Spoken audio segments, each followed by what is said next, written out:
कर दी स्टार्ट में तो। महत्वपूर्ण प्रश्नों की बात करते हैं कक्षा 10। आज के जो इम्पोर्टेंट क्वेश्चन है ये बोर्ड में बहुत ही महत्वपूर्ण है। पहला क्वेश्चन है कोल्ड लॉ क्या था और इसे क्यों समाप्त किया गया। दो प्रश्न पूछ रहे हैं बेटा आपसे कि एक तो आपसे पूछता है कि कोल्ड लॉ है क्या और दूसरा पूछ रहा है इस कोल्ड लॉ को समाप्त क्यों किया गया, जिसका उत्तर आपके इधर दिया गया है।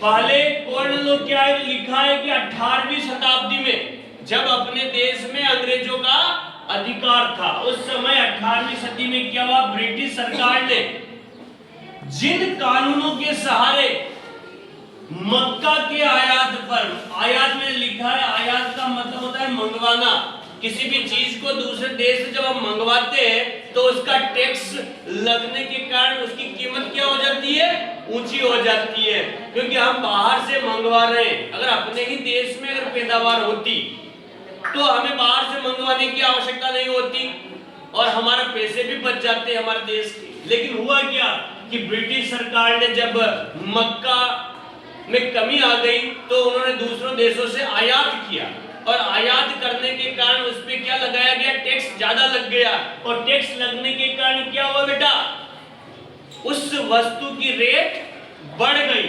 इसीलिए कहा गया है जिन कानूनों के सहारे मक्का के आयात पर क्या लगा दिया, प्रतिबंध लगा दिया कि बाहर से अब कोई भी मक्का नहीं लेंगे क्योंकि उस पर टैक्स अधिक लग रहा है, पैसा अधिक देना पड़ रहा है और जो वहां की जनता है वो परेशान हो रही है, इसलिए उन पर क्या लगा दिया, कोल्ड लॉ बोलते हैं, प्रतिबंध लगा दिया, उसे क्या बोलते हैं आप, कोल्ड लॉ। आगे लिखा हुआ है ब्रिटिश सरकार ने इसको समाप्त किया। आगे लिखा हुआ है आपके इसे क्यों समाप्त किया गया, तो ब्रिटिश सरकार ने क्या कर दिया बेटा, इसे समाप्त कर दिया गया। इसे किसे, कोल्ड लॉ को। अब क्यों समाप्त किया, देखिए लिखा है खाद्य पदार्थों की ऊंची कीमतों से परेशान होकर उद्योगपतियों और शहरवासियों ने सरकार को मजबूर कर दिया कि भाई इस पे कोल्ड लॉ पर अब बिल्कुल इसकी जो सीमाएं हैं वो समाप्त कर दिया जाए। अगला प्रश्न, शिलोंग में छठ वर्षा जल संग्रह एक विचित्र बात लगती है। बहुत इंपॉर्टेंट क्वेश्चन है। प्रश्न नंबर 3, सामाजिक अंतर कब और कैसे सामाजिक विभाजन का रूप ले लेगा। आपको पता है कि समाज में अंतर जो होता है वो जाति प्रथा के द्वारा, धर्म के द्वारा होता है और इसी जाति प्रथा के कारण समाज में क्या होता है बेटा, विभाजन होता है, समाज में बंटवारा होता है, उसके बारे में आपको लिखना है। प्रश्न नंबर 4, झोल वेराइन की स्थापना पता है आपको, 1804 याद आ रहा है, 1804 1834 से, ये दो डेट पूछ रहा हूं, 4 है 34 से, 1834 से। ये 1804 नेपोलियन का जो सिविल कोड है उसके बारे में 1804 है। तो यह प्रश्न पूछा गया झोल वेराइन की स्थापना किन परिस्थितियों में हुई, तो आपको यह पता होना चाहिए कि झोल वेराइन संघ एक शुल्क संघ है, एक टैक्स जो लिया जाता है उसका संघ है, वो 1834 में लागू किया गया। उसकी परिस्थितियां क्या थी आपको बताया कि हर जगह टैक्स लिया जाता था, 19 से 20 जगह, उसको 2 में परिवर्तित कर दिया था।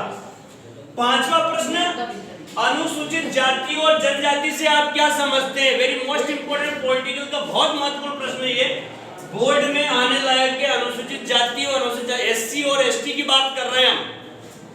प्रश्न नंबर 6, 1921 में असहयोग आंदोलन में शामिल होने वाले सामाजिक समूहों की आशाओं और संघर्षों के बारे में आपको बताना है कि इन सभी जो सामाजिक समूह ने जो भाग लिया है, जो हिस्सेदारी की है, उससे इस आंदोलन में क्या चीजें और नहीं हुई हैं, आंदोलन में क्यों शामिल हुए, ये भी आपको बताना है।